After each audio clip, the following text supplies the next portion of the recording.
You are 26 years old. You are sitting at the dinner table on a Thursday evening in November. The rice is getting cold. Your mother is not eating. She is watching you. Not the way mothers watch you when they are worried about your health or your sleep or whether you ate lunch. She is watching you the way mothers watch you when they have decided something and are waiting for the right moment to say it out loud. Your father clears his throat. That specific throat clear that has preceded every uncomfortable conversation in this house for the last 2 decades. You already know what's coming. You have known since your cousin's wedding 3 weeks ago when your aunt leaned across the table and said, with the warmth of someone delivering a verdict, that you are not getting any younger. You are 26. You are not getting any younger. Your mother puts down her spoon. She says your name the way she says it when she means business. Not the short version, the full version, all the syllables. She says she has been thinking. She says your cousin looks so happy at the wedding. She says there is a family. A good family. The son is settled. He works in accounts. He has a car. She says she is not pressuring you. She says this while pressuring you. You look at your plate. The rice is definitely cold now. This is how it starts. Not with a single conversation, but with a season. A season of conversations that begin at dinner tables and continue in WhatsApp messages and reach their peak at family gatherings where every relative becomes a consultant on the timeline of your life. The season starts around 24 for some people. For you, it started at 25. By 26, it is no longer a season. It is the weather. Permanent, ambient, impossible to ignore. Your phone buzzes. It is your older sister. She has sent you a profile. A photograph of a man standing in front of what appears to be a rented studio backdrop, wearing a blazer that is slightly too formal for a casual photo and slightly too casual for a formal one. Below the photograph, there are bullet points: his age, his height, his qualification, his salary range, his family background, his hobbies listed as cricket, travel, and cooking, which is what every profile says because those are the 3 most socially acceptable hobbies a person can claim without revealing anything true about themselves. You stare at the bullet points. You try to find a human being inside them. You cannot. You scroll up in your sister's message. She has written, "Just look. No commitment. Just look." You have heard this phrase so many times in the last year that it has lost all meaning. Just look has never meant just look. Just look means just agree. Just try. Just stop being difficult about this.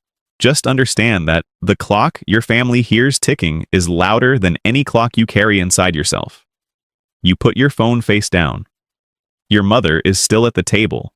She is telling you about her friend's daughter, who got married at 24 and now has a beautiful home and a child and looks so settled.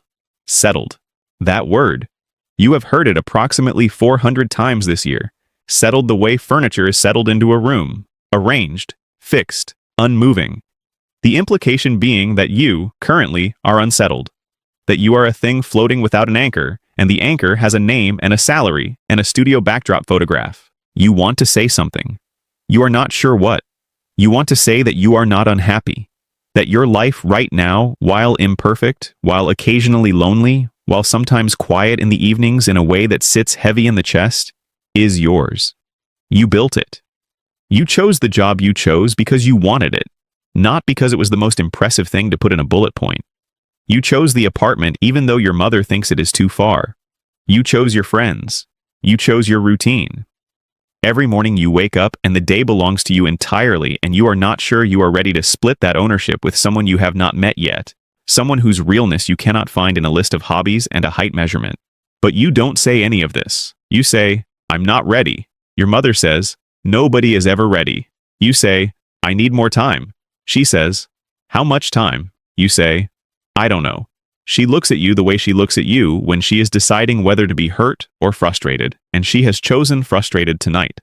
She says, "I am not going to be here forever." She says this quietly. She says it like a fact, not a guilt trip, and somehow that makes it worse. Because it is a fact. And because you love her, and the fact of her not being here forever is a weight you carry separately from all of this. A weight that lives in a different part of your chest. And the fact that she is using it, even gently, even honestly, in this conversation makes the 2 weights press against each other in a way that is very hard to breathe through. You excuse yourself from the table. You go to your room. You sit on the edge of your bed in the dark and you look at your phone and you think about calling someone. Your best friend who got married last year, she would understand. She also did not feel ready. She also sat on the edge of a bed somewhere and looked at her phone and wondered if not ready ever becomes ready, or if you just stop waiting and step forward because the people who love you are exhausted from waiting with you. She stepped forward.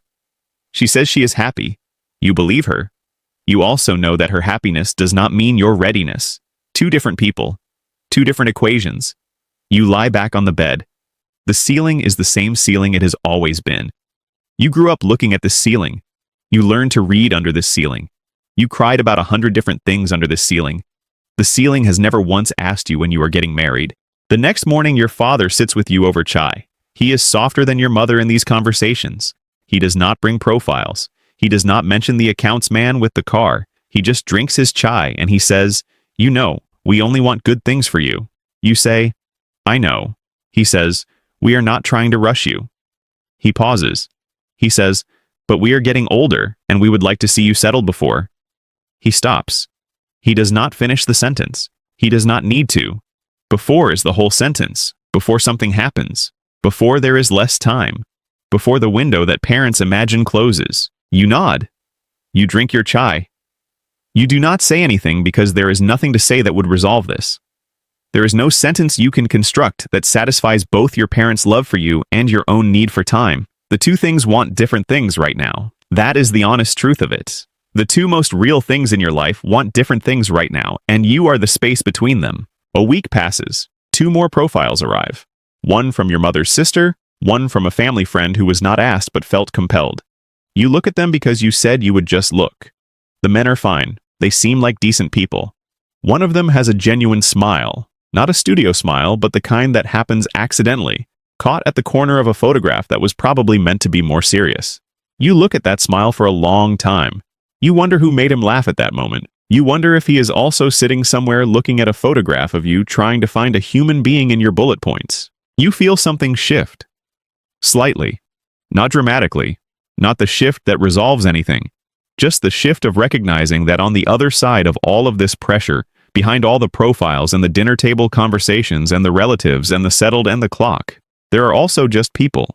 People who are also trying to figure out if readiness is a destination you arrive at or a decision you make before you feel ready. You call your best friend. She answers on the second ring. You tell her everything. The dinner, the profiles, your father's unfinished sentence, the accidental smile in the photograph. She listens. She does not tell you what to do. She does not say she was in the same position, which she was, because that would make this about her. She just listens, and then she says, "You don't have to decide anything tonight." She says, "The pressure is real, and you are allowed to feel crushed by it." She says, "But the pressure is not the same thing as the answer. The answer is yours. The pressure belongs to everyone else." You hold the phone for a long time after hanging up. Your mother knocks on your door that evening. She does not come in. She just stands in the doorway and she looks at you the way she looked at you when you were small and sick and she could not fix it. That helpless love that has no tool for the job. She says, "I am not trying to make you unhappy." Her voice is smaller than usual. You say, "I know." She says, "I just love you and I am afraid of time." You say, "Me too." She nods. She does not say anything else. She closes the door. You sit in the quiet. The profiles are still on your phone. The ceiling is still the same ceiling. Your back is a little sore from the tension you have been carrying for weeks in your shoulders without realizing it. Outside, it is raining. The sound of the rain on the window is the only sound in the room, and it is enough. Just enough. You are 26. You do not have the answer tonight. You might not have it for some time. The pressure will continue because love in this kind of family does not know how to wait quietly. It knocks. It sends profiles. It clears its throat at dinner. It leaves sentences unfinished. It stands in doorways. It is loud and heavy, and sometimes it is suffocating, and underneath all of it, beneath every clumsy expression of it, it is real. It is genuinely, exhaustingly, imperfectly real. And you are also real. Your timeline is real. Your unreadiness is real. The thing you want, which is not to be settled, but to be chosen, and to choose, slowly and truly, without the backdrop and the bullet points, that is real too. You will not be 26 forever. That much is true. But tonight, in this rain, in this room, with this ceiling, you are exactly 26. And the question of what comes next is still yours to answer. Not tonight, but yours.